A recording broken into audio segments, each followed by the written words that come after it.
Bismillah, alhamdulillah, wassalatu wassalamu ala rasulillah wa ala alihi wa sahbihi wa man wala. Assalamu alaikum wa rahmatullahi wa barakatuh, and welcome to the last chapter that we'll be covering in this series. Although it makes me sad, it makes me feel like I should teach the rest of Al-Itqan. And no doubt, in the chapters that follow 42, there are other things that are pertinent to translation. Not so much the ones that precede what we did, because the first volume, if we consider this to be volume 2, concerns some things to do with the Quran and its revelation, and Makki and Madani, and things to do with recitation, ahruf, qira'at, things which are definitely important for a mufassir, but not as related to translation as these things to do with vocabulary and grammar. But the subsequent part does have more chapters that are very relevant. But these are, I would call the ummahat of those. And we come here onto what he calls قواعد مهمة يحتاج المفسر إلى معرفتها. And this is extracted from Al-Burhan as indicated by this footnote here. So let me say something from the outset, which I think I have actually indicated before, but just to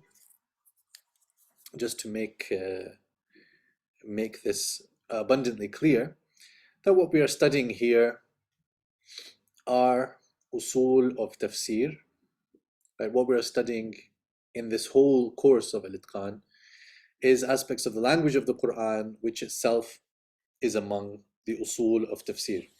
So if we're to take a book about usul al-tafsir, let's take this one for example.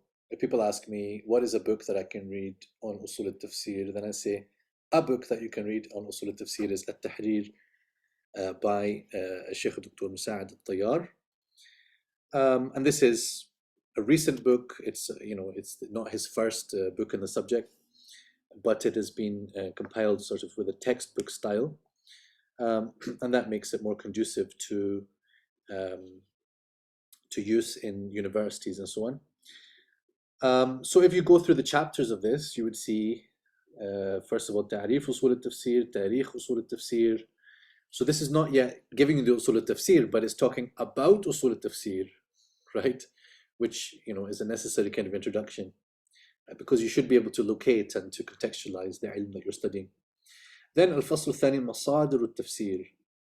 So the first of these, al-Qur'an. So this is now Tafsir al-Qur'an bil-Qur'an, which, by the way, this background that you see is my design for my book, explaining the Qur'an through the Qur'an. And the idea is that, it's almost like these are parts of the Qur'an. Each continent is like a different part of the Qur'an, and the flying between them, these are flight paths. Right? So the Mufassir has to be a pilot who journeys between these. So there is a kind of inherent connection between the different parts of the land, as they're all parts of the earth. There's an interconnection there, but you have to also jump and make the connections at times. Right, so that's Tafsir al-Quran bil-Quran. And then المبحث الثاني السنة, right? So Tafsir al-Quran bil-Sunnah. Then أقوال السلف.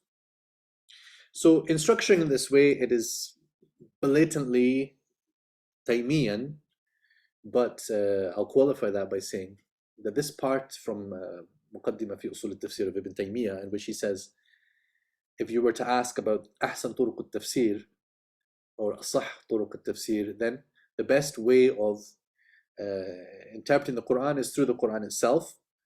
And then he says a sentence or two about that. Then he says, and if you are not able to, then by the Sunnah, and if you're not able, then with Aqwal al-Salaf or Aqwal al-Sahaba. So that framework, by the way, is found in the book Muqaddimah fi Usul al-Tafsir, yet it has been shown more recently by a researcher called Jadallah that this really should be attributed to Ibn Kathir. And what happened is there was some mistake in the way that they were editing together this work that came to be called Muqaddimah fi Usul al-Tafsir, and they added in two chapters, so chapters 5 and 6 from the Muqaddimah, actually were something else written by Ibn Kathir. And that's why we find it at the start of Ibn Kathir's tafsir as his introduction. Typically, it is assumed that Ibn Kathir copied from Ibn Taymiyyah, his sheikh, and then we have the discussion around why did he not attribute it, why did he not say who wrote this. But it seems more correct now to say that this is Ibn Kathir. So this is an Ibn Kathirian or a Kathirian framework. So all through my thesis, by the way, I keep talking about this Taymiyyah paradigm, which in the book I have to revise. And alhamdulillah that I caught on to this reality before publishing the book. So anyway, to structure the book this way is to absolutely buy into the way of looking at it that Ibn Kathir presents. That's not to say it's wrong. I'm just saying it's we should know that that is where that framework and that order comes from. Then he says, Al-Mabhath al-Rabi' al-Isra'iliyat. So it's almost like a caveat to the issue around Aqwal al-Salaf. And then Al-Mabhath al-Khamis al-Lugha. Now we are not in the Kathirian paradigm anymore because he doesn't say Aqwal al-Salaf. وَإِنْ أَعْيَاكَ ذَلِكَ فَعَلَيْكَ بِاللُّغَةِ, for example. So where does Lugha fit in? For Sheikh Tayyar, it makes sense to put that here after, as if you cover the Ma'thur basis first, as if you could even call Tafsir al-Qur'an bil-Qur'an, Tafsir bil-Ma'thur. Sheikh Tayyar himself points out some of the problems in this idea. But it's as if, you know, there's you do all of that first, and then only if you had to, you resort to Lugha. And this framework comes with a health warning, really, because ultimately you're not going to be able to access the Quran without Lugha. And then the sources that they say, you know, draw upon these sources, those should be the sources that help you to pin down things that are not pinned down already by the Lugha. So where the Lugha has many ihtimalat, not all of those ihtimalat are equal. It could be one of them is intended or less than all of them are intended. And we do that by taking into account the evidence from across the Quran, from the Hadith and the Sunnah, from the understanding of the Salaf, and from other things, right? So Lugha to be placed here, you know, this is, what do we say? The word is escaping me, but this is making this kind of misapprehension last longer. There's a word for this. Someone will remind me, inshallah. It begins with P. It is something the problem, right? So, al-Lugha, and then he goes to a different section, right, after that. Sheikh Tayyar also has a book about Tafsir bil-Lugha, right? الفصل الثالث كيفية تفسير القرآن. So he says first المبحث الأول النقل, ثم المبحث الثاني الاجتهاد القول بالرأي. So some discussion, perpetuating this misapprehension of the place of Lugha. Right, المبحث الثالث العلوم التي يحتاج إليها المفسر بالرأي. So in the Itqan fi Ulum al-Qur'an, also in chapter, I want to say 78, he talks about the sciences which a mufassir needs, right? And over there, he starts by saying قال العلماء, and then he mentions this framework that I just mentioned to you, that's from Ibn Kathir. So now I understand that قال العلماء, he's referring to Ibn Kathir. Although he himself, al-Suyuti rahimahullah, may not have known that he was doing naql from Ibn Kathir, because what is likely to have happened is that he has just taken this from Al-Burhan fi Ulum al-Qur'an. In Al-Burhan, he quotes this thing from Ibn Kathir, but he doesn't say who it's from. He says, قيل. He says, قيل أحسن طرق التفسير أن يفسر القرآن بالقرآن إلى آخره, right? So it's an interesting little piece of textual history, how something gets taken and then also gets amplified. So Az-Zarkashi elsewhere talks about other things. He calls them ma'akhidh of a mufassir. And there he doesn't actually mention the Quran as a ma'khadh. interestingly enough. Then, when it comes to talking about Ahsan Turuq al-Tafsir, he mentions this qawl, which comes from Ibn Kathir. When al-Suyuti took it into chapter 79 of Al-Itqan, he says, قال العلماء, right? So it becomes a much stronger statement. And he also says, and يفسر القرآن بالقرآن. He says something, he adds something like أولا. So he sort of strengthens the proposition that you should do TQQ first. You know what TQQ is. All my students must know TQQ. Tafsir al-Qur'an bil-Qur'an. Right. So in a way that, so then this part that Sheikh Tayyar is talking about presumably draws from that heritage and discussion, where As-Suyuti then says, as for someone who's going to do tafsir bil-Ra'i, they would have to master 15 sciences. And the 15th, or maybe it's an additional 16th, is called Ilm al-Mawhiba, right? So basically just the ability that Allah grants you, aside from what you study formally. So we won't get into the whole discussion about these 15 and also the pedigree and the history of that list. But suffice to say, that is an approach to saying, what does a mufassir need? And that reminds us here of the heading of this chapter. في قواعد مهمة يحتاج المفسر إلى معرفتها. Where does that fit in on the 15 sciences that are listed? So some of the sciences include النحو والصرف. And then when he says for balagha, he splits it up into al-bayan wal-badi'. I don't know if he mentions badi' there, I forget now. But certainly ilm al-ma'ani. So al-balagha and lugha and nahu, i'rab is all kind of present there in that list, but in a slightly different way. Then Sheikh Tayyar has got al-fasl al-rabi' al-ikhtilaf fi al-tafsir wal-ijma' alayhi. Interesting choice to make this discussion. It wouldn't necessarily be how a book on usul al-tafsir should be organized, but that is a choice. أسباب الاختلاف في التفسير، أنواع الاختلاف في التفسير، الإجماع على التفسير. أنواع الاختلاف is reminding a lot about the Taymiyan discussion. That is to say, in the earlier part of the actual work, which is called مقدمة في أصول التفسير, right? That title is not the title that Ibn Taymiyyah himself gave it, but that's what it's known as. So then, الفصل الخامس قواعد التفسير والترجيح. So this is what I wanted to get to. What is the relationship between what we call قواعد التفسير and أصول التفسير? These are the things that are still being thought about, still being worked out, still being argued over by some of the specialists in the field, people who are writing books on usul al-tafsir. What do we mean by usul al-tafsir? What is usul al-tafsir? What are the chapters that should be in a book of usul al-tafsir? That is not a matter that has reached a kind of stability among scholars who are working in the Arabic language and others. So in a way, when you talk about qawa'id, you want, so that can be translated as axioms, maxims, or rules, as I put it here, right?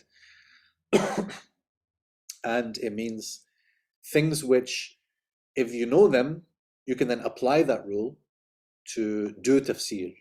And you can apply that rule to assess tafsir. You can check whether that tafsir, a particular opinion, whether it meets these criteria, whether it therefore turns out to be a good tafsir, a sound tafsir, or not. And that can be linked to what we call qawa'id al-tarjih, right? If you've got more than one statement and you want to weigh between them, which of them best fit the qawa'id, right? Which of them best fit the rules and the process? So it could be that we are looking for a very straightforward route to, okay, this is how the Quran should be interpreted.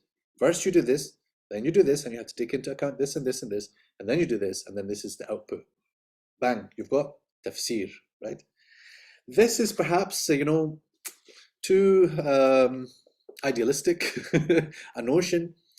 And that's where, I shared with you a review article written by my friend Dr. Tariq Muqbil about a book which I've got here from Markaz Tafsir. This is called التأليف المعاصر في قواعد التفسير دراسة نقدية لمنهجية الحكم بالقاعدية.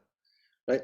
So it's a good piece of research. It's making an argument, it's making a point that people need to look more closely at what they mean by a qaida, and whether the qawa'id al-tafsir that they're writing about are really fit for purpose, and whether they are well enough established as qawa'id al-tafsir, right? So one of the main things that they are critiquing is the assumption that qawa'id al-tafsir are kind of already known and transmitted by the earlier scholars. But the idea of qawa'id is, how do we basically pin down the expectations and the processes, and maybe create this master system for this machine through which you can teach that machine to do tafsir, and it will turn out the right answer on the other side. As Dr. Tariq mentioned in the review article, I sympathize with the point that he was making towards the end, that it probably, we should be wary of being too mechanical in this. And that was my experience as I undertook my PhD research on Tafsir al-Qur'an bil-Qur'an. I guess I thought I was looking for a process. What is the process of tafsir, right? And almost thinking of it in a linear way. And by the end, I realized, well, this is more like a kind of matrix of factors that interplay with each other, and even an element of personal taste. Although you don't want to say it's just subjective and anything goes, but the fact is, interpretation has to answer to certain rules, but it doesn't just follow from applying certain rules, right? That's the kind of bil ikhtisar, what I can say about that. One more point about Qawa'id al-Tafsir is that, what are we looking at here in this chapter? Although the title kind of makes it sound like we're talking about Qawa'id al-Tafsir as people tend to think of it, this is a very specific set of Qawa'id, right? That is to say, they are language rules, right? So the list that we're going to go through, rules about pronouns, rules about gender, rules about definity, a new word that I made up, rules about number, rules about synonymy, about questions and answers, about nouns and verbs, about masadir, and about conjunctions. So this follows on from what we've just been covering in the previous chapters. It's not a general set of qawa'id on all issues in tafsir. In terms of writing qawa'id of tafsir, I have composed some, which I think I told you about, specifically for tafsir al-Qur'an, which will come in my book, inshallah. So trying to pin down a rule and express it in a way that is applicable and universal, or builds in whatever caveats are needed, it's very challenging. It's very hard work. But in the first place, we need to know what it is that we're trying to do and what the results should look like.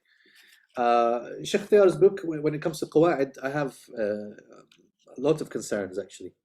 So when he talks about قواعد التفسير والترجيح, he says تعريف القاعدة الأمر الكلي الذي ينطبق على جزئيات كثيرة مثل كل أنثى ولود.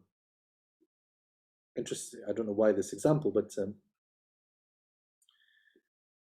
every female is, I don't think it means it gives birth to lots. I mean, that's not, that would be a not very true statement at all. But if walud means something like disposed to giving birth, then obviously that also doesn't apply to every untha. I don't know why that example. Anyway, but that takes the form of a qaida, right? An amr kulli. قواعد التفسير, then he says, قواعد التفسير specifically, yeah. هي الأحكام والضوابط الأغلبية. Right, keep in mind, so right from the beginning he wants to say it's not necessarily that the qaida is absolute. هي الأحكام والضوابط الأغلبية التي يتوصل بها إلى معرفة معاني القرآن الكريم معرفة صحيحة. So this is important. وتتصف قواعد التفسير بما يلي أنها استقرائية. Right, so I'm going to show you that the first thing on his list of قواعد that he provides at the end of the chapter does not meet this criterion. أنها استقرائية, that is to say, a قاعدة تفسيرية is based on studying the tafsir, studying the Quran with its tafsir and seeing that there is a general rule which applies here, even if it's aghlabiyya, so there could be exceptions, but it's still a rule. It's enough of a rule that it has a use, right? It actually helps you and guides you to recognizing what's right. But it's based on istiqra. It's not prescriptive so much as it is descriptive. It's descriptive, and that description leads you to then say, okay, then you should apply that rule across the board or almost across the board. Secondly, أنها أغلبية ولا يلزم أن تكون كلية. أنها منتزعة من أكثر من علم. أنها تتعلق ببيان المعنى وبما وراءه من الفوائد والاستنباطات. So Sheikh Tayar discusses this issue of the tafsir is really bayan al-ma'na and everything else is called something else, not tafsir. But this is a point of is open to different points of view. لكن الذي يعنينا أصالة هنا ما يكون له أثر في المعنى. So قواعد تفسير, really we want things that help us to understand the meaning of the ayah rather than things derived from the ayah. وقد تحتمل بعض آيات القرآن أكثر من معنى فيحتاج إلى الجمع بينها أو ترجيح بعضها على بعض بحسب نوع الاختلاف بينها ولهذا ترجيح قواعد سيأتي بيانها في المبحث الثاني من هذا الفصل. Right. So just to go to the end of the chapter then, we've got a table, sort of a chart of, so it's just a sort of fancy way of presenting a list really. And he says here, قواعد تفسيرية, the first thing he says, لا يجوز, this is the first قاعدة تفسيرية, لا يجوز تفسير ألفاظ القرآن بغير ما تعرفه العرب من كلامها. So what's the problem here? This does not fit the description that he set out at the start of the chapter, that it is istiqra'iyya, aghlabiyya. That's just a value statement. That is a hukm. Yeah? We're not looking for here ahkam at-tafsir. What is a valid tafsir and not a valid tafsir? We're looking for a different kind of thing. If I go down the list, let me tell you something that does qualify as a qa'idah tafsiriyya according to this description. So for example, al-jumlatu al-fi'liyya tufidu al-hudutha wat-tajaddud. Right, that would be the kind of thing that fits in. إذا تنازعت الحقيقة الشرعية والحقيقة اللغوية في معنى اللفظ ومدلوله قدمت الحقيقة الشرعية. Right? So that qualifies. But the last one on the list does not. تفسير السلف اللغوي حجة يحتكم إليه لغة وتفسيرا. Again, that's a prescription based on it's a point of view about what a mufassir should do. It's not like based on istiqra of the Quran or istiqra of the tafsir or even istiqra صنيع al-mufassirin, which is a different thing. If you were to look at what the mufassirin did, yeah, I'm sure there's some mufassirin that you could extract that principle as one of their principles that they operated on, but it's not a qa'idah tafsiriyya, right? I think that's pretty plain and obvious. Hopefully I've not bamboozled you with that. I think it's quite obvious, right? So in this chapter, all of that is to kind of give us the background that we are looking at something which is في صلب أصول التفسير. These are قواعد لغوية تفسيرية. They are based on istiqra. They are based on seeing the usage of the Quran, and then based on that description, giving you a prescription for your interpretation. Because we've said before how if something is usually like this, it gives strength to it being always like that, but not necessarily, because the point in a qa'idah aghlabiyya, the point in calling it that means to say there can be exceptions to that, right? But but you say لا يأتي على هذا الوجه إلا نادرا. نادرا is fine, right? But if you say إلا في ضرورة الشعر or something, then we're saying okay, لا نخرج القرآن، لا نخرج آيات القرآن ولا قراءات القرآن على مثل هذا. So that's a qawa'id. So let me say and just point out, these actual qawa'id that we're going to read here in Al-Itqan fi al-Qur'an are not in this book. They are not in most books of usul al-tafsir or qawa'id al-tafsir. Why not? Because what happens when people write a book of usul al-tafsir is they're kind of covering the main topic headers around the subject, right? And they're mostly giving you the sort of prescriptive value judgment, process and principles. They're not giving you the actual substance, right? Which this is the actual substance of usul al-tafsir, right? Or at least some of it, right? It's the substance of tafsir lughawi, right? So I'm saying all that so we value what we're doing, we contextualize what we're doing, we recognize that it is necessary, we also recognize that it's not sufficient, right? So there are things that we need in usul al-tafsir that we didn't cover in these few chapters. If we cover the entirety of Al-Itqan fi Ulum al-Qur'an and we give some ta'liqat here and there, we probably would cover all of usul al-tafsir actually, because probably everything that a mufassir needs to know is addressed in some way. At least the usul of it are addressed in a book as encyclopedic as Al-Itqan fi Ulum al-Qur'an. Right. أما بعد, let's have a listen now to this chapter. Bismillah. في الضمائر. ألف ابن الأنباري رحمه الله تعالى في بيان الضمائر الواقعة في القرآن مجلدين، وأصل وضع الضمير للاختصار، ولهذا قام قوله تعالى: أعد الله لهم مغفرة وأجرا عظيما، مقام 25 كلمة لو أتى بها مظهرة. وكذا قوله تعالى: وقل للمؤمنات يغضضن من أبصارهن. قال مكي: ليس في كتاب الله آية اشتملت على ضمائر أكثر منها، فإن فيها 25 ضميرا، ومن ثم لا يعدل إلى المنفصل إلا بعد تعذر المتصل بأن يقع في الابتداء نحو إياك نعبد، أو بعد إلا نحو وقضى ربك ألا تعبدوا إلا إياه. Right, so I'd mentioned in the footnotes that when I went to the ayahs and counted the dama'ir, it didn't really add up the way he said. I found 23 here. And this one, 29, so more than what was said. So if anyone can figure out how the count works according to what they said, then please let me know, and then I'll take away these footnotes. I hope I've not made some silly mistake myself. So the detached pronoun is only used when the attached one is not possible. So إياك نعبد, because of the taqdeem, it has to be إياك. You can't say ka na'budu, right? You have to have إياك. So na'buduka is the asl, right? So now about reference. في الضمائر. ألف ابن الأنباري رحمه الله تعالى في بيان. I don't know how I've jumped back here.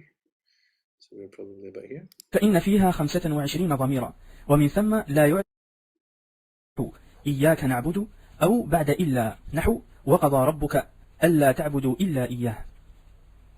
مرجع الضمير لا بد له من مرجع يعود إليه، ويكون ملفوظا به سابقا مطابقا به، نحو ونادى نوح ابنه، وعصى آدم ربه، إذا أخرج يده لم يكد يراها، أو متضمنا له، نحو اعدلوا هو أقرب، فإنه عائد على العدل المتضمن له اعدلوا، إذا حضر القسمة أولو القربى واليتامى والمساكين فارزقوهم منه، أي المقسوم لدلالة القسمة عليه، أو دالا عليه بالالتزام، نحو إنا أنزلناه أي القرآن، لأن الإنزال يدل عليه التزاما.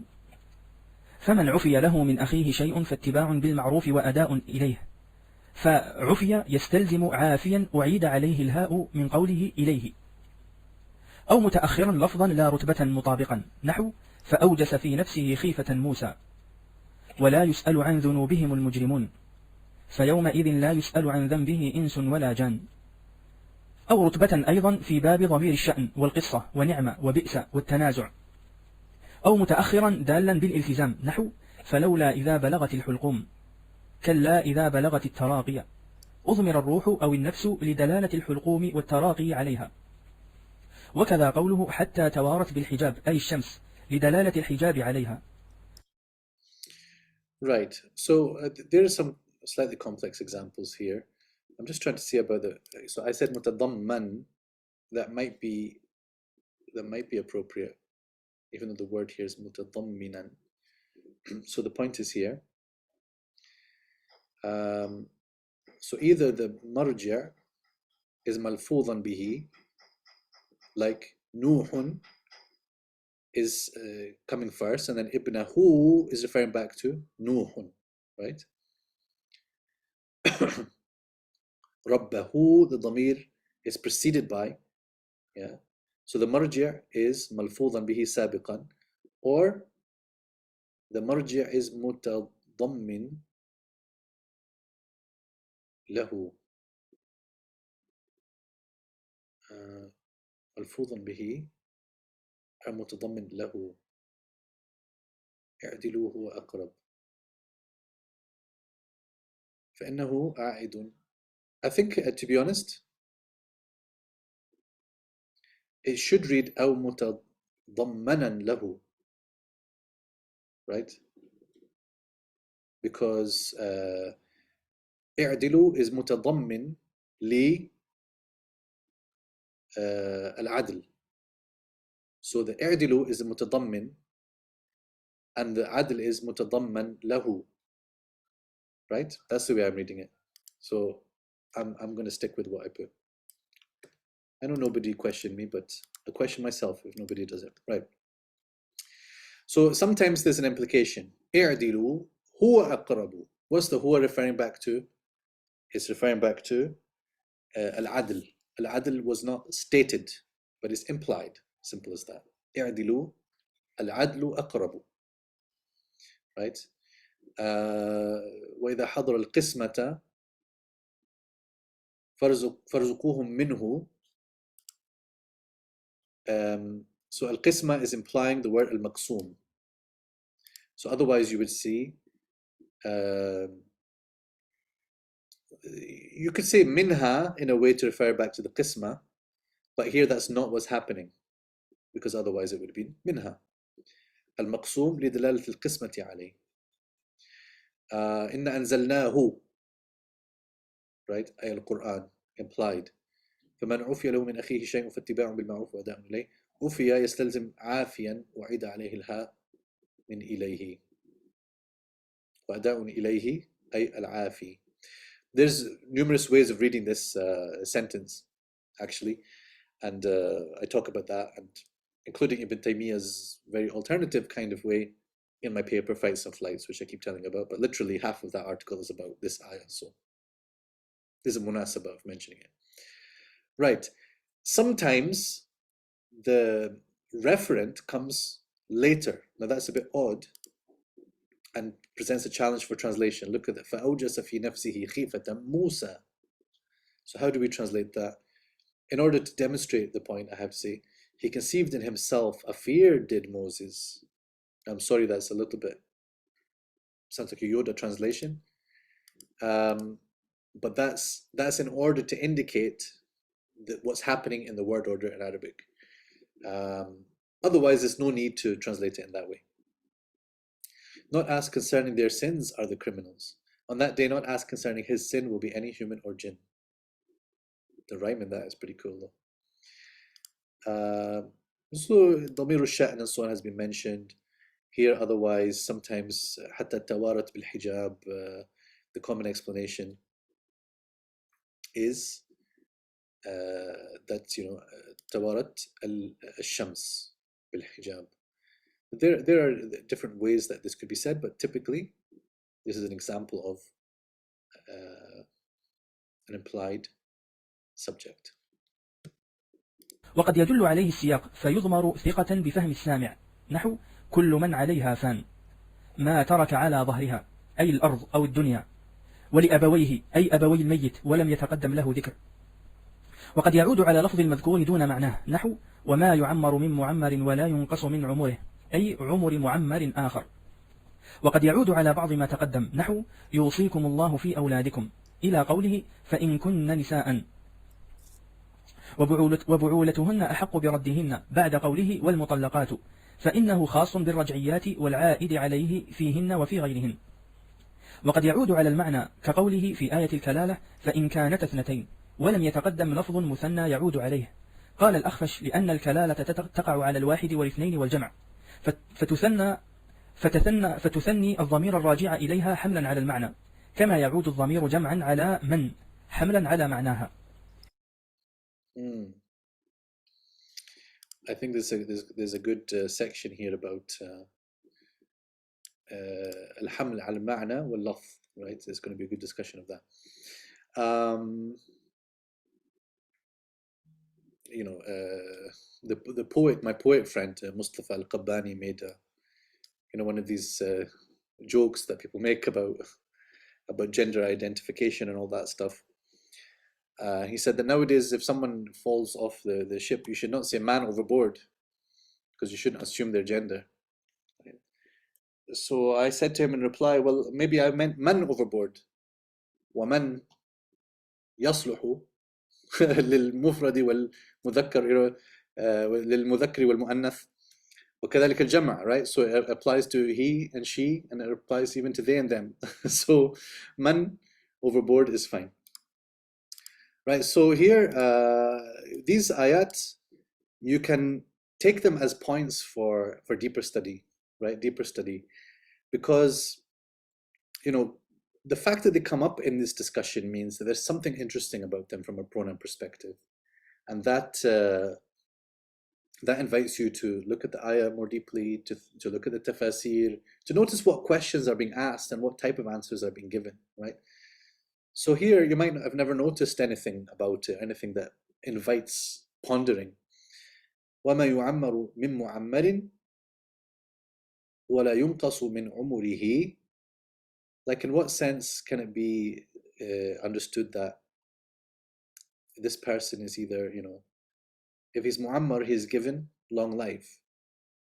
وَلَا يُنْقَصُ مِنْ عُمُرِهِ أي عُمُرِ مُعَمَّرٍ آخر. So upon reading the tafasir, you might feel there was no need for this sort of complicated explanation. Maybe it's more straightforward than that. Maybe there's another way of looking at it. But what you're seeing here is the thought process of the grammarians, of the exegetes, how they're handling things, how they're analyzing things, how they're logically processing things. And in a way, like breaking it down to its hidden level of grammar, right? The underlying structure, the underlying logic of the language and of the meaning, right? So it rewards pondering. وقد يعود على لفظ شيء والمراد به الجنس من ذلك الشيء. قال الزمخشري كقوله تعالى إن يكن غنيا أو فقيرا فالله أولى بهما، أي بجنسي الفقير والغني، لدلالة غنيا أو فقيرا على الجنسين، ولو رجع إلى المتكلم به لوحده. Right, so I think they've made a mistake really in the tahqiq here, where they put shay between these brackets. He's not saying to the word shay, because look in the ayah, there's no يَكُنْ غَنِيًا أَوْ فَقِيرًا فَاللَّهُ أَوْلَى بِهِمَا. It's not talking anything about shay or يَعُودُ إِلَى shay or anything like that. As I've translated it, it may refer back to a certain word. So it may refer back to the word for something, right? But what is intended is the genus of that thing. That's his point. So whether he be rich or poor, God is worthy of them both, right? So أولى بهما, not of a specific ghani and a specific, you know the word I'm trying to say, a specific ghani or a specific faqir, but rather he is أولى بالأغنياء وبالفقراء كائنا or كائنين من كانوا, right? So God is most worthy of them both. That is of the two genera. That's a plural of genus in English, the rich and the poor. Okay. إن يكن غنيا أو فقيرا فالله أولى به would be if it's intended, if that person should be rich or if that person should be poor, right? So again, it's just looking more carefully and seeing how the language is working, how the grammar is working. And as I say, it's not lafzi shay as such. So much as I praise this edition doesn't mean it's perfect. وقد يذكر شيئان ويعاد الضمير إلى أحدهما والغالب كونه الثاني نحو واستعينوا بالصبر والصلاة وإنها لكبيرة فأعيد الضمير للصلاة وقيل للاستعانة المفهومة من واستعينوا وكذا قوله تعالى جعل الشمس ضياء والقمر نورا وقدره منازل أي القمر لأنه الذي يعلم به الشهور وكذا قوله والله ورسوله أحق أن يرضوه أراد يرضوهما فأفرد لأن الرسول هو داعي العباد والمخاطب لهم شفاها ويلزم من رضاه رضا ربه تعالى وقد يثنى. So here you've got a sort of grammatical issue which then leads to some latifa, some subtlety in interpretation. Allahu wa rasuluhu ahaqqu, right? Even here it's in the singular, right? Even though it's referring to both. Ay yurduhu. So the translation here is, but God and His Messenger have more right that they please Him. That's okay. The meaning is to please them both, but it's a singular because it's as if they are one in the fact that the statement of the Messenger is the statement of the Lord. That's not exactly the argument he made here. وَيَلْزَمْ مِنْ رِضَاهُ رِضَى رَبِّهِ تَعَالَى. So basically, يُرْضُوهُ, in the way he's explaining here, goes back to the Rasul. And the general rule is, it refers to أقرب مذكور. The proximal referent here is Rasul. So وَاللَّهُ وَرَسُولُهُ أَحَقُّ أَن يُرْضُوهُ. But by implication, to please and to satisfy the messenger is to seek the satisfaction of the Lord. His pleasure presupposes a pleasure. وَيَلْزَمْ مِنْهُ. I don't know if I'd stick with this presupposes thing. ويعود على أحد المذكورين نحو يخرج منهما اللؤلؤ والمرجان وإنما يخرج من أحدهما. Okay, this is an interesting example. All right, see if Abdul Halim understand the Quran. يخرج منهما اللؤلؤ والمرجان. So this is referring to the salty sea and the fresh water. ويعود على أحد المذكورين. So you can say يخرج منهما,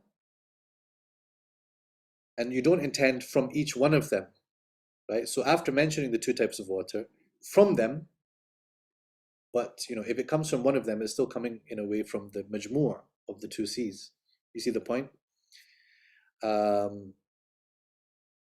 If we said, the Bani Israel were a great nation of men and women, and from those men and women came great prophets, right? I'm not saying that from the men came prophets and from the women came prophets. I'm saying from the men and women came prophets, even though they were only men. Unless we count Maryam alayhi salam, maybe others, right? So, يَخْرُجُ مِنْهُمَا اللُّؤْلُؤُ وَالْمَرْجَانُ can be understood in this way.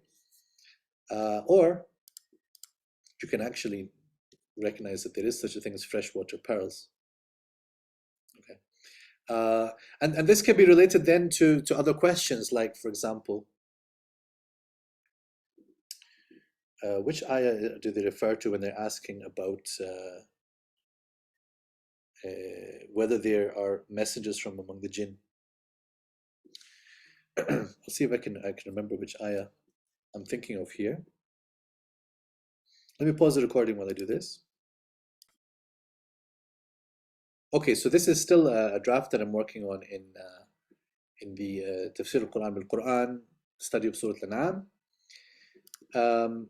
When you come to verse 130, there's a discussion which the Mufassirin engage in, like At-Tabari, as to whether there were messages from the jinn. Why? Because the wording is يَا مَعْشَرَ الْجِنِّ وَالْإِنسِ أَلَمْ يَأْتِكُمْ رُسُلٌ مِّنْكُمْ يَقُصُّونَ عَلَيْكُمْ آيَاتِي. Right? So the minkum then addresses both humans and jinns. But maybe the minkum is referring to the humans particularly and how those messengers came to both humans and jinns. So then they say, okay, but this qaida exists in Surah Ar-Rahman, verse 22, يَخْرُجُ مِنْهُمَا اللُّؤْلُؤُ وَالْمَرْجَانُ, whereas in reality pearls only come from salt water. See, after Abdul Halim understand the Quran. So there is some interplay between the different pieces of work I'm doing. And also تَتَّخِذُونَ مِنْهُمَا حِلْيَةً, right, in 35:12. The adornments also come only from the salt water. Right, so this is the argument that's made to say, well, no. I'm just checking the wording of the ayah. وَتَسْتَخْرِجُونَ حِلْيَةً تَلْبَسُونَهَا. But before this, وَمِنْ كُلٍّ, yeah, وَمِنْ كُلٍّ تأكلون لحما طريا وتستخرجون حلية تلبسونها. So that's an argument. This is tafsir al-Qur'an bil-Qur'an naturally, right?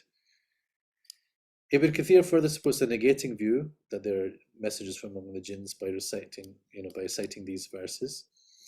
However, Ash-Shinqiti criticizes strongly, although he normally follows Ibn Kathir in a lot of things, but he says Ibn Kathir and others should not cite this ayah from Ar-Rahman, since it contradicts the explicit statement in this ayah, as I just said, min kullin, right? I was just thinking that.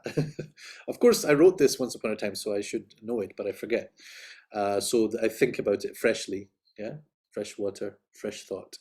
So 35:12, that the adornments, referring to pearls and coral, are extracted from each of the two seas. Instead, he cites these ayat, which I won't go into now, to make the same point. However, the affirming view says that the messengers here simply means warners, that the jinn had among them mundhirin, as the ayah is clear in Surah Al-Ahqaf. Al-Tabri alludes to that, means that they are messengers of the humans, they're not messengers of God. But Amr al-Sari, Thana'ullah Amr al-Sari, seems to accept the messengership of jinns to other jinns by another ayah from Surah Fatir.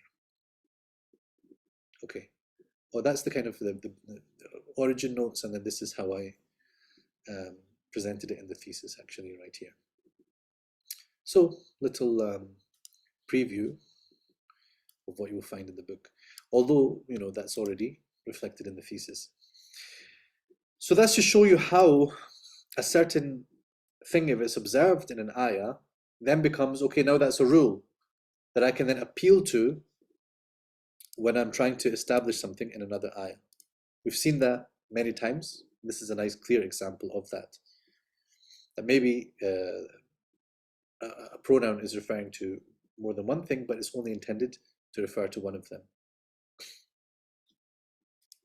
وقد يجيء الضمير متصلا بشيء وهو لغيره، نحو ولقد خلقنا الإنسان من سلالة من طين، يعني آدم، ثم قال ثم جعلناه نطفة، فهذه لولده، لأن آدم لم يخلق من نطفة. قلت هذا هو باب الاستخدام، ومنه قوله تعالى يا أيها الذين آمنوا لا تسألوا عن أشياء إن تبد لكم تسؤكم، ثم قال قد سألها، أي أشياء أخر مفهومة من لفظ أشياء السابقة.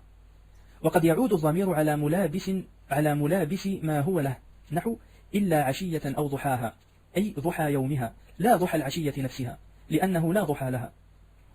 وقد يعود على غير مشاهد محسوس، والأصل خلافه، نحو وإذا قضى أمرا فإنما يقول له كن فيكون، فضمير له عائد على الأمر، وهو إذ ذاك غير موجود، لأنه لما كان سابقا في علم الله كونه كان بمنزلة المشاهد الموجود.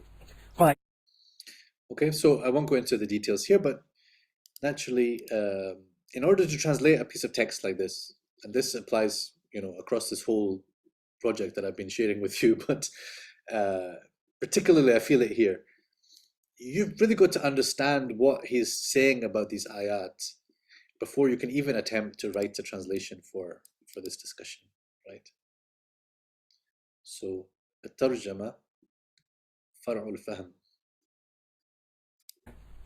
الأصل عود الضمير على أقرب مذكور، ومن ثم أخر المفعول الأول في قوله تعالى وكذلك جعلنا لكل نبي عدوا شياطين الإنس والجن يوحي بعضهم إلى بعض ليعود الضمير عليه لقربه إلا أن يكون مضافا ومضافا إليه فالأصل عوده للمضاف لأنه المحدث عنه نحو وإن تعدوا نعمة الله لا تحصوها وقد يعود على المضاف إليه نحو إلى إله موسى وإني لأظنه كاذبا واختلف في قوله أو لحم خنزير فإنه رجس فمنهم من أعاده على المضاف ومنهم من أعاده على المضاف إليه. Right. So again, each of these ayahs deserves, to pause and to think about how this is working. Sometimes it is to the mudaf, sometimes to the mudaf ilayhi. In this case, فالأصل عوده للمضاف. Like وإن تعودوا نعمة الله لا تحصوها. It would be strange to see لا تحصوه. That would not be. You would not be referring to the right thing then, right? But sometimes وإني لأظنه كاذبا إلى إله موسى وإني لأظنه is referring to Musa, right? So contextually that works. It's not difficult to understand. But then here أو لحم خنزير فإنه رجس. Which thing is رجس? The khinzir or the lahm of the khinzir, right? And there can be fiqhi implications of that statement, right? And so can you use other parts of the swine, or all of it is najasa? المضاف هنا لحم والمضاف إليه الخنزير. قاعدة: الأصل توافق الضمائر في المرجع حذرا من التشتيت، ولهذا لما جوز بعضهم في قوله أن اقذفيه في التابوت فاقذفيه في اليم أن الضمير في الثاني للتابوت وفي الأول لموسى عابه الزمخشري وجعله تنافرا مخرجا للقرآن عن إعجازه، فقال الضمائر كلها راجعة إلى موسى ورجوع بعضها إليها وبعضها إلى التابوت فيه هجنة لما تؤدي فيه من تنافر النظم الذي هو أم إعجاز القرآن ومراعاته أهم ما يجب على المفسر. وقال في قوله لتؤمنوا بالله ورسوله وتعزروه وتوقروه الضمائر لله تعالى، والمراد بتعزيره تعزير دينه ورسوله، ومن فرق الضمائر فقد أبعد. وقد يخرج عن هذا الأصل كما في قوله ولا تستفت فيهم منهم أحدا فإن ضمير فيهم لأصحاب الكهف ومنهم لليهود، قاله ثعلب والمبرد. ومثله ولما جاءت رسلنا لوطا سيء بهم وضاق بهم ذرعا، قال ابن عباس ساء ظنا بقومه وضاق ذرعا بأضيافه. وقوله إلا تنصروه الآية فيها 12 ضميرا كلها للنبي صلى الله عليه وسلم إلا ضمير عليه فلصاحبه كما نقله السهيلي عن الأكثرين لأنه صلى الله عليه وسلم لم تنزل عليه السكينة، وضمير جعل لله تعالى. وقد يخالف بين الضمائر حذرا من التنافر نحو منها 4 حرم، الضمير لل12 ثم قال فلا تظلموا فيهن، أتى بصيغة الجمع مخالفا لعوده على 4. Right, so quite a lot going on here in these examples. So I generally now I'm going with the MMF edition. So but here I've written in the other edition as he read it just now لم تنزل عليه, whereas here لم تزل عليه. There was no need for tranquility to descend upon him because he remained in a state of tranquility as indicated by his reassurance of his companion. So that's fine, but the question is what is the text that is intended here?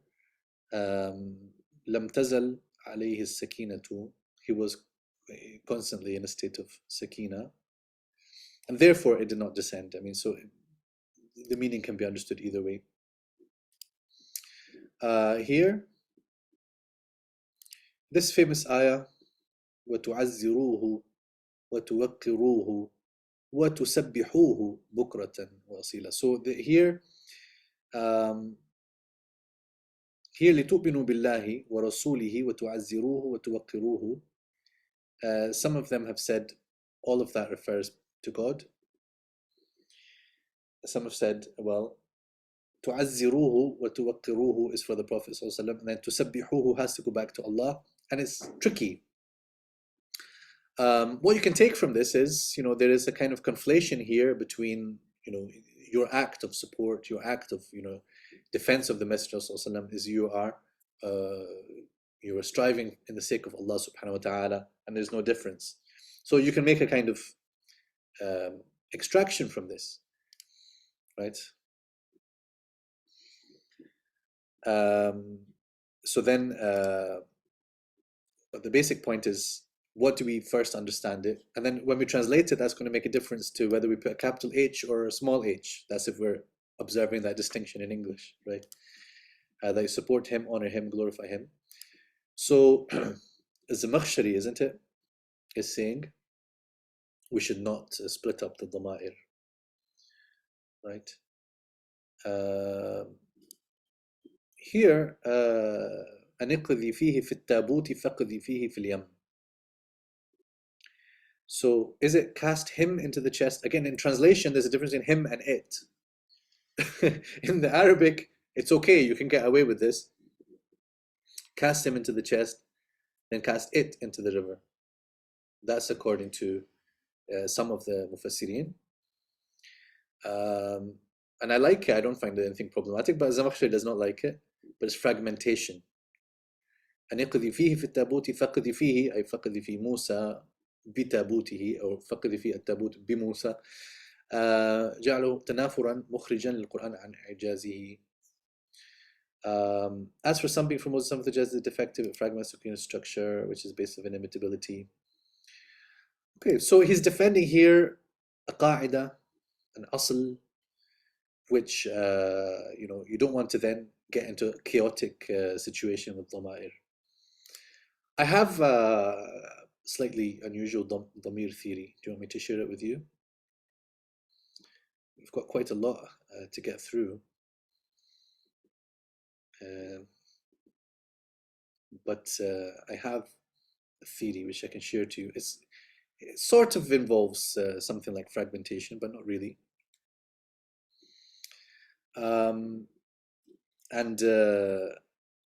I was wanting to share this with you actually because at a number of occasions I have talked about other people's crazy theories about the Quran and certain ayat and their interpretations, and how they should think 100 times before advancing their own interpretation, and they should study the books and so on. Well, I want to say that I am not necessarily then against having unusual views and having unique takes on the interpretation of the ayat, right? All this, I just realized that for all this time, and I have not been using the actual microphone here. It's not been plugged in. I don't know when it was, hold on a second.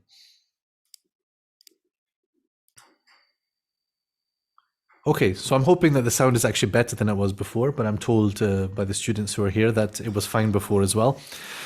طيب, so I have a view about Ayah 96 of Surah Yusuf, which involves interpretation of the Dama'ir, and I base that on reading the tafasir, on pondering the ayah, and pondering the context of the ayah, and pondering the rules. So after all that, I'm reasonably confident in advancing my point of view about it, while knowing that I was not able to find any of the Mufassirin who exactly said what I'm about to say. But they did actually, somebody said something which is part of the way about what I'm about to say. So what I'll do is I'll kind of quote to you from the way I wrote this in a text which I sent to Sheikh Abdurrahman al-Shihri, who is the head of Markaz Tafsir. So I sent it to him in order to kind of test the waters a little bit on, number one, whether there's something seriously wrong with my theory, and number two, to see whether Sheikh Shihri was the kind of person who would tolerate the impertinence of someone like me coming with my own interpretation. And mashallah, he was. I will say he was welcoming of my point. He was critical of it. He didn't agree. He wasn't convinced, and I'll explain why shortly. But I think he did affirm that linguistically what I was saying was fine. So this is the ayah in which Yusuf has sent his brothers with the shirt, right? So he says, "Idhabu biqamisi hadha." So it's almost as if he's taken the shirt that he was wearing even, right, part of his garments, and gave it to his brothers and said, go with this shirt of mine, cast it over my father's face, he will come back to sight, right? And therefore, the kind of assumption is that in the subsequent ayah that's mentioned, that that's exactly what happened. But not necessarily the case. What we know is that was an instruction, you cast it. فَأَلْقُوهُ عَلَى وَجْهِ أَبِي. Then in the following ayah, we talked about a lot about lawla and so on. But the point is there, Yaqub alayhi salam starts to sense the smell of Yusuf when that traveling party had departed from Egypt. وَلَمَّا فَصَلَتِ الْعِيرُ. That means when they set out or when they actually left the environs that they were in, now the scent started to come. So I would say, a reasonable conclusion from that, it is the shirt that is carrying that scent, right? Otherwise, he could have detected the scent of Yusuf at any time from Egypt, right? Even if you understand this to be somewhat miraculous, there's a connection with the shirt. That's what I'm saying. There's a connection with the physical shahid, right, of the shirt. It is a witness to his life, right? So then the next ayah says, فَلَمَّا أَنْ جَاءَ الْبَشِيرُ أَلْقَاهُ عَلَى وَجْهِهِ فَارْتَدَّ بَصِيرًا قَالَ أَلَمْ أَقُلْ لَكُمْ إِنِّي أَعْلَمُ مِنَ اللَّهِ مَا لَا تَعْلَمُونَ. So when the Bashir finally arrived, he cast it over his face. That translation can work according to however you want to understand it, right? So when you look at the translations, actually, they all tend to insert something here in order to make it connect and make it make sense and make it be understood. They say, so when the bearer of good tidings, they understand it here to be one of the brothers. فَلَمَّا أَنْ جَاءَ الْبَشِيرُ أَلْقَاهُ عَلَى وَجْهِهِ فَارْتَدَّ بَصِيرًا. So when the bearer of glad tidings arrived, he, meaning the Bashir, cast it over his face and he came back to sight. Now here they have to say cast it, i.e. the shirt. Cast the shirt, because the shirt is not mentioned in the ayah according to the standard opinion. My interpretation of this, my reading of it, is actually the shirt is mentioned. The brothers are not mentioned here, but the shirt is mentioned because the shirt is, you might have guessed it by now, or you heard me talk about it before, the shirt is the Bashir, and the Bashir is the shirt. Because the shirt is the thing that is carrying the good news of Yusuf being alive. فَلَمَّا أَنْ جَاءَ الْبَشِيرُ. When the, in one of the translation intensives I did with the Ustad Norman, I started calling it the Bashirt, right? The Bashirt, the Bashir, which is the shirt. فَلَمَّا أَنْ جَاءَ الْبَشِيرُ. When that shirt bearing the good tidings finally arrived, he cast it over his face. Now there's no person mentioned, there's no Bashir mentioned as a person. So he cast it over his face means Yaqub cast it over his own face, right? And grammatically, this is perfectly fine. So I said, من هذا البشير؟ ذهب المفسرون إلى أنه أحد الإخوة الذين قال لهم يوسف عليه السلام اذهبوا بقميصي هذا وحدده بعضهم بيهوذا ووجه ذلك بحكاية غير ثابتة. Right, so Yehuda is supposed to have said, I'm the one who grieved him with the previous shirt in which he put the false blood, so I'm going to make him happy with this shirt. It could be the case, but it's not like a matter that you have to accept. فالمعنى المشهور أن هذا البشير ألقى القميص وهو غير مذكور في الآية على وجه يعقوب عليه السلام. لكن الرازي رحمه الله ذكر معه وجها آخر في الضمائر فقال طرح البشير القميص على وجه يعقوب أو يقال ألقاه يعقوب على وجه نفسه. ألقاه يعقوب على وجه نفسه. So what I'm focusing here is on the ضمائر. ألقاه على وجهه can mean Yaqub put it on his face, his own face. والآلوسي رحمه الله بسط هذا الأخير قائلا وقيل فاعل ألقى ضمير يعقوب عليه السلام أيضا والأول أوفق بقوله فألقوه على وجه أبي يأتي بصيرا. So he says the standard opinion fits better with what Yusuf told them to do. So as if is it a قاعدة تفسيرية that what Yusuf instructed them to do has to be what actually happened? No, because it could be that Yusuf told them, go and put this on my father's face. But when they got there, Yaqub took it from them and took from them the opportunity to kind of get some kind of glory out of bringing the news of Yusuf after they hid the reality for so long of what they did, right? He took it from them, ألقاه على وجهه فارتد بصيرا. That's actually what happened. So there's no, as we'll see later, there doesn't have to be mutabaqa between su'al and jawab. Why does there have to be mutabaqa between what Yusuf told them to do and what they actually managed to do? So he says, والثاني قيل هو الأنسب بالأدب ونسب ذلك إلى فرقد. I don't know who فرقد is. قال إنه عليه السلام أخذه فشمه ثم وضعه على بصره. That's what I prefer. نعم الأول I say قلت نعم الأول أوفق لكن لعلهم لم يتمكنوا من الامتثال بأمر يوسف لأن يعقوب منعهم من هذا الشرف بأخذ القميص من أيديهم. فماذا لو غيرنا السؤال من هذا البشير أم ما هذا البشير؟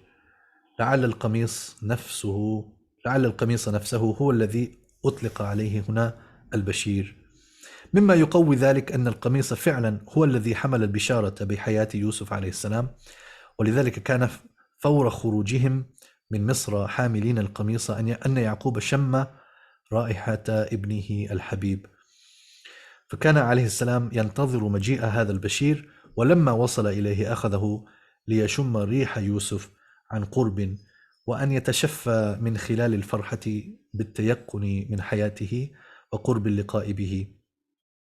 أما الإخوة القادمون من مصر فكان عليهم بعد ذلك أن يعتذروا إلى أبيهم، وذلك ما حصل بعد أن برئ مما أصاب عينيه من الحزن، وهذا يبعد في نظر كونهم أو أحدا منهم المراد بالبشير قبل الاعتذار والتوبة، والله أعلم بالصواب.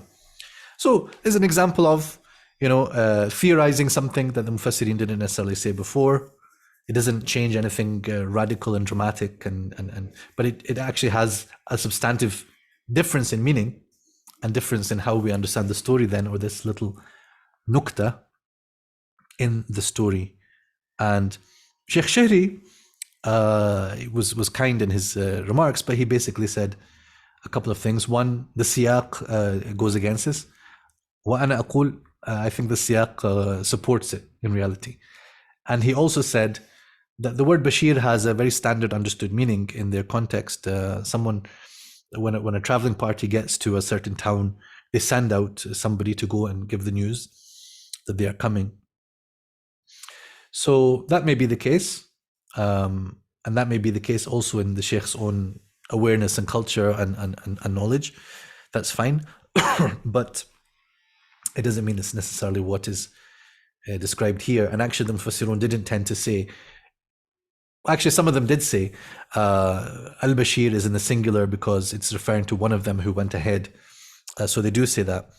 So it's possible, but it's also maybe that the idea has been influenced by how the ayah was itself understood. Wallahu a'lam. So anyway, that's me. I do my homework. I establish that something is I look at the angles in which it can be wrong, and then I put it in front of Ahl al-Ilm and ask them to give me the angles that it might be wrong. And then if I'm still convinced, then I can talk about it and share it more broadly, as I'm doing here, although even now this is a kind of circle of ilm. However, I should say I also put it in our translation, the Bayna translation of Surah Yusuf. I've mentioned that in the footnotes, the rationale behind it, and I stand by it.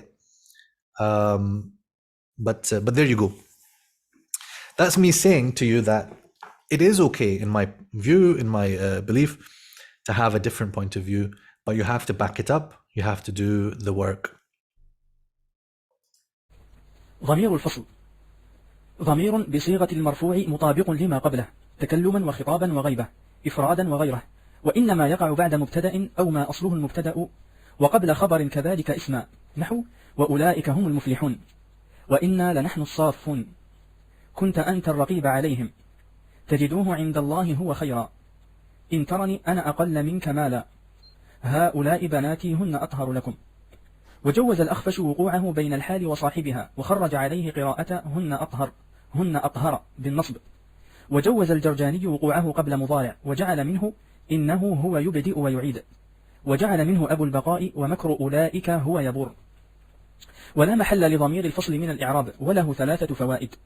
الأول الإعلام بأن ما بعده خبر لا تابع، والثاني التأكيد، ولهذا سماه الكوفيون دعامة، لأنه يدعم به الكلام أي يقوى ويؤكد. وبنى عليه بعضهم أنه لا يجمع بينه وبينه، فلا يقال زيد نفسه هو الفاضل. والفائدة الثالثة الاختصاص. وذكر الزمخشري 3 في قوله وأولئك هم المفلحون، فقال فائدته الدلالة على أن ما بعده خبر لا صفة، والتوكيد، وإيجاب أن فائدة المسند ثابتة للمسند إليه دون غيره. فصل. ضمير الشأن والقصة. ويسمى ضمير المجهول. قال في المغني خالف القياس من 5 أوجه. أحدها عوده على ما بعده لزوما، إذ لا يجوز للجملة المفسرة له أن تتقدم عليه ولا شيء منها. والثاني أن مفسره لا يكون إلا جملة.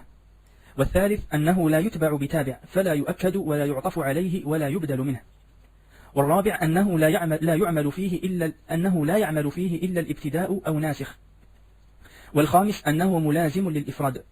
ومن أمثلته قل هو الله أحد، فإذا هي شاخصة أبصار الذين كفروا إنها لا تعمى الأبصار. وفائدته الدلالة على تعظيم المخبر عنه وتفخيمه، بأن يذكر أولا مبهما ثم يفسر. So we've encountered ضمير الشأن والقصة a number of times before. When it is masculine, they call it ضمير الشأن. When it is feminine, they call it ضمير القصة. But in reality, they are not two different things. How was the gender determined? According to what's after. So here, because the absar is is a broken plural, a non-person plural. So absar is treated as feminine singular. So shakhisatun is its well, here I think there could be more than one interpretation here of the grammar. If it's ضمير القصة, then شاخصة أبصار, so it looks like خبر مقدم. أبصار الذين كفروا شاخصة, right? That's how I'm understanding the point. Or it is kind of ضمير which is kind of what was mentioned about earlier, فأوجس في نفسه خيفة موسى. It could be along this line. فإذا هي شاخصة. أبصار is then the tafsir of هي. So I would need to review the specific discussions around this ayah and its i'rab. But here as well, there's more than one opinion about the i'rab of this. قل هو الله أحد. So what he's saying here, according to it being ضمير الشأن here, the huwa is ضمير الشأن.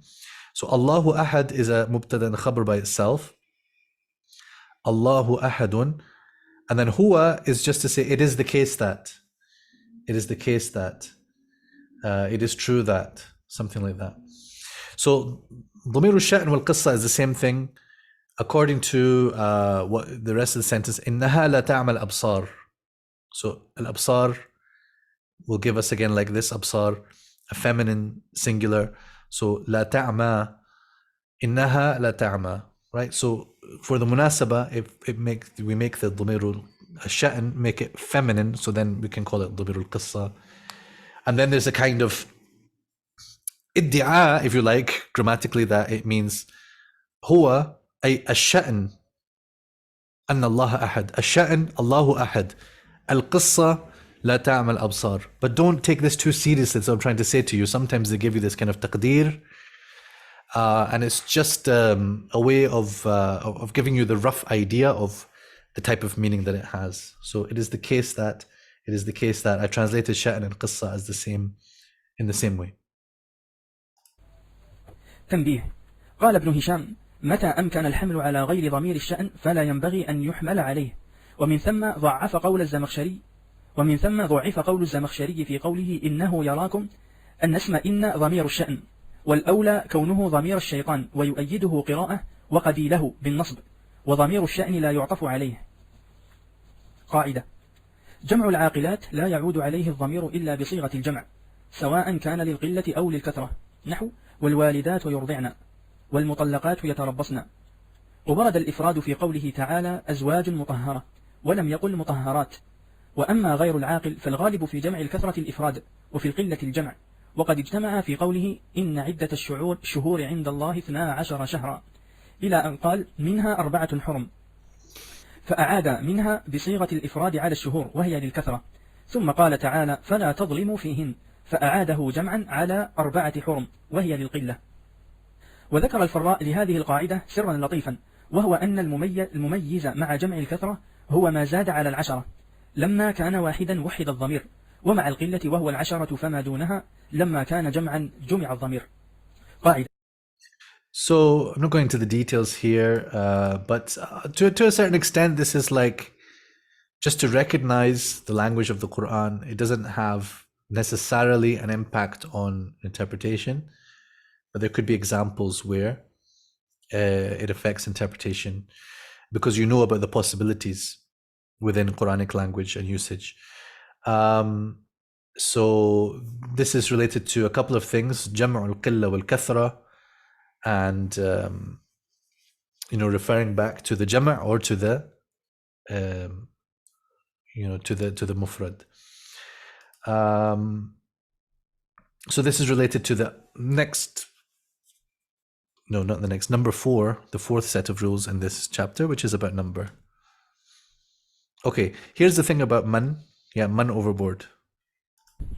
إذا اجتمع في الضمائر مراعاة اللفظ والمعنى بدأ باللفظ ثم بالمعنى، هذا هو الجادة في القرآن. قال الله تعالى ومن الناس من يقول، ثم قال وما هم بمؤمنين. أفرد أولا باعتبار اللفظ ثم جمع باعتبار المعنى، وكذا قوله ومنهم من يستمع إليك وجعلنا على قلوبهم، ومنهم من يقول أذن لي ولا تفتني ألا في الفتنة سقطوا. Right, so here this is an example where very often you will find that the first referent will be back to the singular. ومنهم من يستمع إليك وجعلنا على قلوبهم. Right, so it's referring to the in both cases to a group of people. Right, if you were to translate this, there is somebody among them who listens to you, you would have missed the point. Right, now there could be a latifa in this. It could be that each person is individually listening or something like that, but from here you get that it is referring to more than one person, right? But here the dhamir, or that is to say yastami'u huwa, the dhamir huwa is aid ala man. In what way? Aid ala lafzi man. The lafz of man is singular, but the ma'na of man here is plural. Here, so جعلنا على قلوبهم, the ضمير him is عائد على معنى من, right? So typically you'll find a pattern in the Quran that the first one will be على اللفظ and the second one will be على المعنى typically. الشيخ علم الدين العراقي ولم يجئ في القرآن البداءة بالحمل على المعنى إلا في موضع واحد، وهو قوله تعالى وقالوا ما في بطون هذه الأنعام خالصة لذكورنا ومحرم على أزواجنا، فأنث خالصا حملا على معنى ما، ثم راعى اللفظ فذكر فقال محرما، انتهى. قال ابن الحاجب في أماليه إذا حمل على اللفظ جاز الحمل بعده على المعنى، وإذا حمل على المعنى ضعف الحمل بعده على اللفظ، لأن المعنى أقوى فلا يبعد الرجوع إليه بعد اعتبار اللفظ، ويضعف بعد اعتبار المعنى القوي الرجوع إلى الأضعف. وقال ابن جني في المحتسب لا يجوز مراجعة اللفظ بعد انصرافه عنه إلى المعنى، وأورد عليه قوله تعالى ومن يعش عن ذكر الرحمن نقيض له شيطانا فهو له قرين وإنهم ليصدونهم عن السبيل ويحسبون أنهم مهتدون. ثم قال حتى إذا جاءنا، فقد راجع اللفظ بعد الانصراف عنه إلى المعنى. وقال محمود بن حمزة في كتاب العجائب ذهب بعض النحويين إلى أنه لا يجوز الحمل على اللفظ بعد الحمل على المعنى، وقد جاء في القرآن بخلاف ذلك، وهو قوله تعالى خالدين فيها أبدا قد أحسن الله له رزقا. قال ابن خالويه قال ابن خالويه القاعدة في من ونحوه الرجوع من اللفظ إلى المعنى، ومن الواحد إلى الجمع، ومن المذكر إلى المؤنث، نحو ومن يقنت منكن لله ورسوله وتعمل صالحا بلى من أسلم وجهه لله إلى قوله ولا خوف عليهم. أجمع على هذا النحويون. قال وليس في كلام العرب ولا في شيء من العربية الرجوع من المعنى إلى اللفظ إلا في حرف واحد استخرجه ابن مجاهد وهو قوله تعالى ومن يؤمن بالله ويعمل صالحا يدخله جنات تجري من تحتها الأنهار خالدين الآية. وحد في يؤمن ويعمل ويدخله ثم جمع في قوله خالدين ثم وحد في قوله أحسن الله له رزقا فرجع بعد الجمع إلى التوحيد. قاعدة في التذكير والتأنيث. التأنيث ضربان حقيقي وغيره. Okay, so you just jumped into the next set of rules. Now, this again is some complex discussion, beautiful discussion between the Nahwiyin, and Ibn Jinni said this. He misread it as awrada alayhi, so urida alayhi, and Ibn Jinni also has a response to that counter, which is mentioned in Al-Burhan. So beautiful discussion. You see how you can explore the language of the Quran and ponder deeply upon the rules and patterns. Okay, rules concerning masculine and feminine. I think we'll try to get through this and then stop for today. Actually, yeah, it's very short. My plan was to get through this and also definite, indefinite, and number, but we'll see what is realistic, inshallah, just to finish. الحقيقي لا تحذف تاء التأنيث من فعله غالبا إلا إن وقع فصل وكلما كثر الفصل حسن الحذف والإثبات مع الحقيقي أولى ما لم يكن جمعا وأما غير الحقيقي فالحذف فيه مع الفصل أحسن نحو فمن جاءه موعظة من ربه قد كان لكم آية فإن كثر الفصل ازداد حسنا نحو وأخذ الذين ظلموا الصيحة والإثبات أيضا حسن نحو وأخذت الذين ظلموا الصيحة فجمع بينهما في سورة هود. Right. So I raised this example before. وقال نسوة. I don't know if he's going to talk about that one here. But there are possibilities, but especially when you have something which is not a female, right? So maw'idha is not a female. It's just a word that is feminine in form. That's it. So the asl is to say جاءته موعظة. But you can have جاءه موعظة. You remove the ta'neeth. This is what I told you before. There's plenty of justification to remove the ta'neeth from the fi'l, not to add a ta'neeth randomly, like وَإِذَا الْعِشَارُ عُطِّلَتْ, if al-ishar was a masdar in the form fi'al, meaning mu'ashara, then in that case, it has to be وَإِذَا الْعِشَارُ عُطِّلَ. You can't just make it feminine, على كيفك, right? فَمَنْ جَاءَهُ مَوْعِظَةٌ قَدْ كَانَ لَكُمْ آيَةٌ. أصل قد كانت لكم آية. That's what we would teach in our Arabic classes, that you must make it match, and then you find, well, the Quran does not follow your so-called rule. But it's okay to have a rule in what we call standard Arabic. It doesn't mean that the Quran is actually based on those rules or follows those rules, because غير الحقيقي فالحذف فيه مع الفصل أحسن. Is there a fasl here? Just about. There's a ha, which is the fasl between the fi'l and the fa'il, and here lakum, right?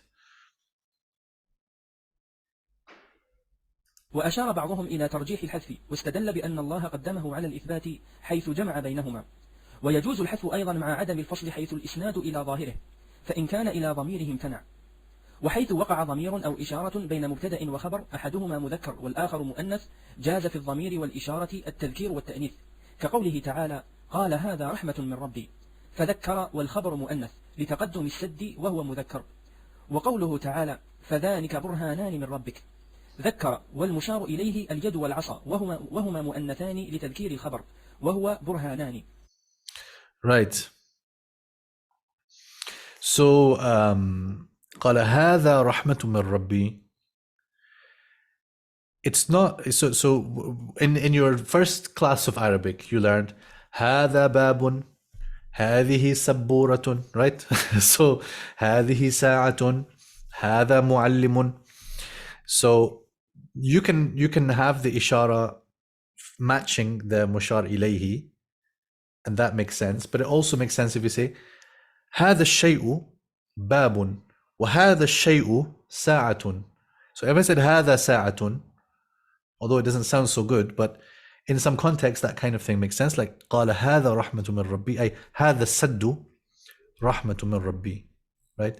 فذلك برهانان, right? I remember one mistake I was making. I was leading the prayer once. My little brother was praying behind me, and I maybe hadn't revised Surah Abasa for a while. And so then I came to Kalla, and you should have a brain for hifz and a brain for tafsir, okay? But sometimes, of course, they get mixed up. So I was, I couldn't remember hifzically what was the right pronoun on Kalla innaha tadhkira. So because also the length of the dhamir will sound the same, I was saying Kalla innahu tadhkira, innahu tadhkira. And my brother was correcting me. He said, innaha. And I was saying, Kalla innahu tadhkira. It sounded fine to me. And meaningly, it was fine because I was saying, innahu ay al-Qur'an tadhkira. So then I think I probably insisted, because if it was someone else, I may have, it was my little brother. I'm not exactly going to take his word for it. We know what siblings are like. So I went and checked afterwards. Oh, it is innaha. So then I realized, okay, innaha tadhkira is sort of referring forward to the tadhkira, right? Which works fine as well.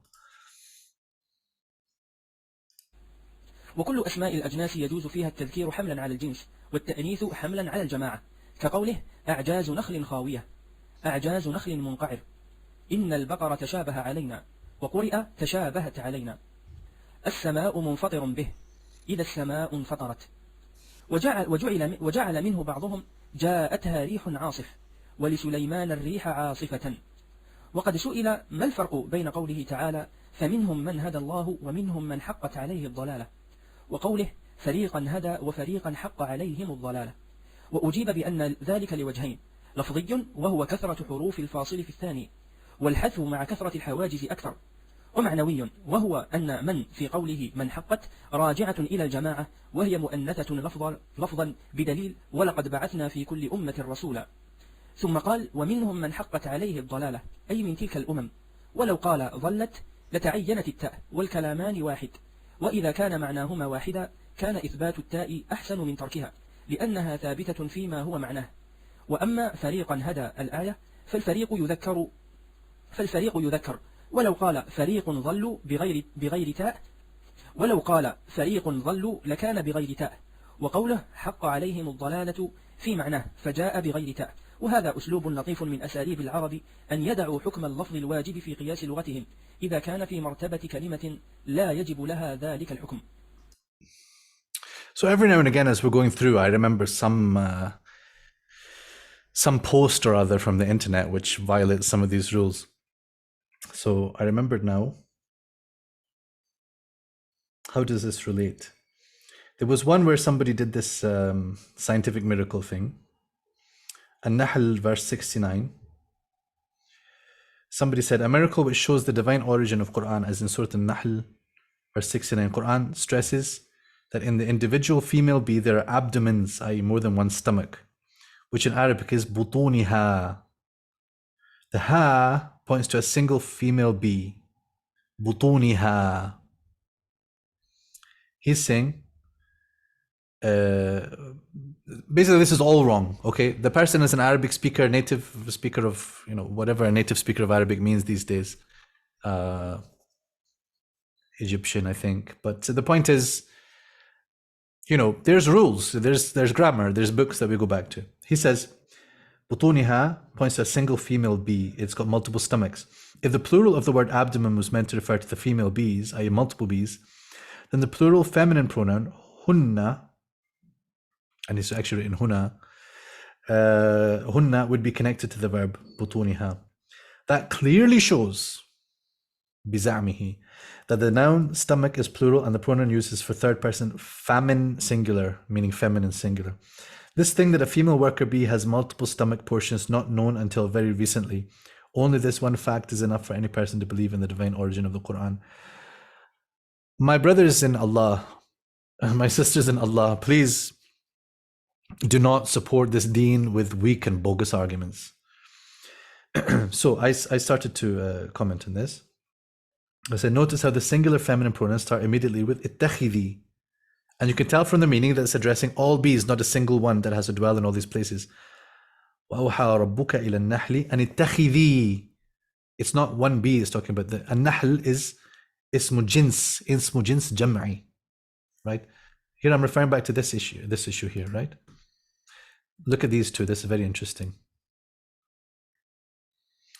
أن اتخذي من الجبال بيوتا ومن الشجر ومما يعرشون ثم كلي. It's not speaking to one bee. It's speaking to all the bees.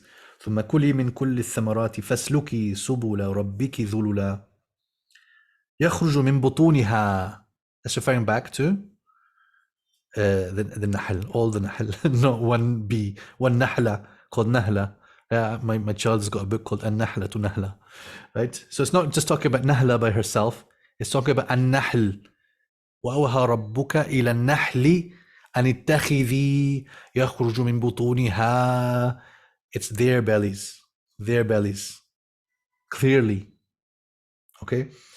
And that's what the translations say, and rightly they say, from their bellies. Grammatically, it is ismu jins jam'i, so can be treated as masculine or feminine, as you can see in these two cases for palm trees, always still denoting the collective. تنزع الناس كأنهم أعجاز نخل منقعر, or صرع كأنهم أعجاز نخل خاوية. So يجوز this way and that way, both of them are fine. But as Al-Shihab, rahimahullah, Shihab al-Khafaji makes clear in his gloss on, I seem to remember that I made a mistake here at one point. Al-Shihab does have the gloss on Bidawi. I think at one point I wrote Zamakhshari on something else I did. Here I got it right. Al-Shihab makes clear in his gloss on Bidawi, bees is treated feminine according to meaning, as though to say طائفة منه وجماعة. There's no reason to insist that the feminine plural be used, since the ism jins jam'i already means bees. So it's simply from their bellies, as you already knew, and the exegetes always understood, and not what this claim of scientific miracle needs it to be. There we go. I think I'm going to get through all my catalogue of awful things that I've encountered on the internet about tafsir. But that's the thing. That claim that butuniha means the belly of one bee, first, before anything else, it violates tafsir, it violates Arabic language, it violates common sense, it violates everything before it started attributing weird scientific miracles to the Qur'an. You're all very quiet today, by the way. I don't know if you're listening to, you're getting this, but khalas, there is a recording, and there is وَكَّلْنَا بِهَا قَوْمًا. I won't finish the ayah. Right? Rules concerning definite and indefinite. Let's just see if this is short or long. Oh, yeah, this is going to be a bit interesting and need a bit of time. So inshallah, we'll leave that to next time. Did we get to the end? Yes, we did, inshallah. All right. So inshallah, next time we start with قاعدة في التعريف والتنكير. السلام عليكم ورحمة الله وبركاته.